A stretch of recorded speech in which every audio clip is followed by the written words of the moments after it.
July 1945 world war to अपने आखिरी phase में था। तो सैनिक इंतज़ार कर रहे थे कि भाई जंग ख़त्म होगी और हम अपने घर वापस जाएँगे। तो उसी टाइम अमेरिका के पास एक बड़ा क्रूज़र शिप था, बहुत बड़ा। उस टाइम का वो फ़ास्टेस्ट जो मूव करते थे उनमें से एक था।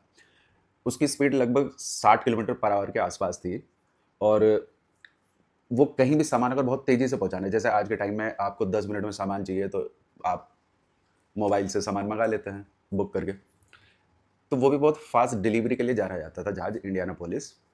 तो उसे एक खुफिया मिशन दिया जाता है और जहाज़ पर तैनात कर दिया जाता है 1195 लोग, जिसमें कुछ मैकेनिक्स थे, इंजीनियर्स थे, कुछ गनर्स थे और सेलर्स थे और कप्तान, डॉक्टर्स, इस तरह के टोटल 1195 लोग। उन्हें कहा जाता है कि भाई आपको एक सीक्रेट मिशन पे जाना है और ये सामान जा करके आपको डिलीवर करना है। सैन फ्रांसिस्को से वो चलते हैं, पहले वो रिफ्यूलिंग के लिए पर्ल हार्बर रुकते हैं और वहाँ से जिस जगह उन्हें वो सामान डिलीवर करना था, टिनियन आइलैंड पर पहुँचते हैं। सामान डिलीवर कर दिया जाता है। क्या था ये सामान? इस सामान का इस्तेमाल किया जाना था एटम बम में, जिसका बाद में इस्तेमाल किया गया हिरोशिमा और नागासाकी पर हमले में। तो ये वहाँ पर सामान को टिनियन आइलैंड पे डिलीवर कर देता है। डिलीवरी के बाद ये वहाँ से चलता है और ये पहुँचता है गोम। फिर गोम से ये मूव करता है और ये मूव करके वहाँ से इसको आगे पहुँचना होता है लेते आइलैंड। ये डिस्टेंस वापसी की लगभग इसकी 3 दिन की थी। जब ये वापस जा रहा होता है तो पैसिफिक ओशन में जापान का एक सबमरीन इसको देख लेता है और इसके ऊपर वो टॉर्पीडो से हमला करता है। पहला हमला, हमले बड़े सटीक थे। पहला हमला तबाह कर दिया इसे, दूसरा हमला बिल्कुल खत्म कर दिया इसका लोहा। और जो इस पे सवार लोग थे, इंडियानापोलिस के ऊपर जो सवार लोग थे 1195, केवल उनके पास 12 मिनट थे। 12 मिनट के अंदर ये जहाज डूब जाता है, पैसिफिक ओशन के गहराइयों में पहुंच जाता है। इस घटना के कई सालों बाद अब लगभग 2017 में जो इसका मलबा है उसको पैसिफिक ओशन से बाहर निकाला गया। तो खैर उन 1195 लोगों को मात्र 12 मिनट का टाइम था उनके पास। तो उसमें से 300 लोग तो लगभग तभी मौके पर ही मर जाते हैं, बाकी अपनी जान बचाने के लिए वो समंदर में कूद जाते हैं। तो वो लोग प्लान करते हैं कि भाई हम एक साथ रहेंगे ग्रुप में, कि अगर कोई मुसीबत आती है तो एक दूसरे की हेल्प की जाए। तो वो ग्रुप में समंदर में तैरते रहते हैं। उन्हें उम्मीद थी कि जब नेक्स्ट डे सुबह होगी तो रेस्क्यू टीम आ जाएगी और उनको बचा ले जाएगी, अमेरिका के लोग बच जाएंगे। तो अगले दिन सुबह होती है, शाम हो गई, रात हो गई, अगली सुबह, शाम, रात, अगली सुबह, शाम, रात। तो इस तरह से इन्हें ये पता चल जाता है कि भाई कोई रेस्क्यू टीम आने वाली ही नहीं है, हमारे बारे में किसी को खबर ही नहीं है। हुआ क्या कि जब ये वापस जा रहे थे लेते आइलैंड की तरफ, तो 3 दिनों में ना वहाँ पहुँचना था। अपने तय टाइम पर ये पहुँचे भी नहीं और इस बात की किसी ने कोई परवाह भी नहीं की है कि वो जो शिप, हमारा इतना मशहूर शिप है, इंडियानापोलिस, जो सामान डिलीवर करके आया इतना इम्पोर्टेंट, उसको वापस यहाँ इस तय सीमा पर इस टाइम में पहुँचना था, वो पहुँचा नहीं है। अफ़सरों को इस चीज़ से कोई मतलब नहीं था, उन्होंने ध्यान ही नहीं दिया। तो रेस्क्यू तो जाने का कोई मतलब ही नहीं था।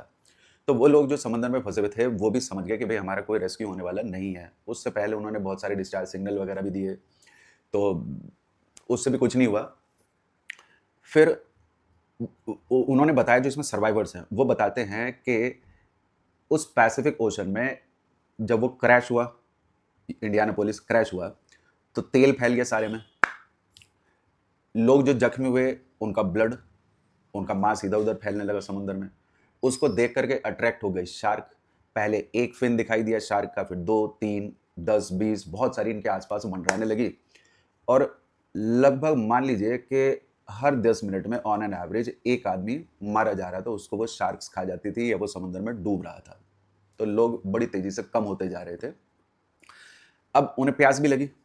अब प्यास के लिए उनके पास फ्रेश वाटर तो था नहीं, तो उनमें से कुछ लोगों ने समंदर का पानी पीना शुरू किया, तो उससे उनकी कंडीशन और ख़राब हो गई। हैलुसिनेशन स्टार्ट हो गए।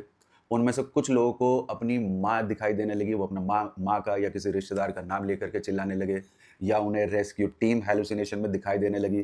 तो कोई इस डायरेक्शन में मूव करने लगा, कोई इस डायरेक्शन में, तो वो हैलुसिनेशन में इधर-उधर अपनी राह से भटक गए, जो लोग पहले ग्रुप में मूव कर रहे थे। तो उन लोगों का भी फिर बाद में कोई अता-पता नहीं मिला कि वो कहाँ चले गए। तो ये संघर्ष उनका 4 दिन तक चलता रहा। मौत में वो फँसे रहे, उनके आस-पास शार्क्स घूमती रही और अमेरिका के जो नेवल एजेंसी थी, उसको इसकी कोई खबर नहीं थी।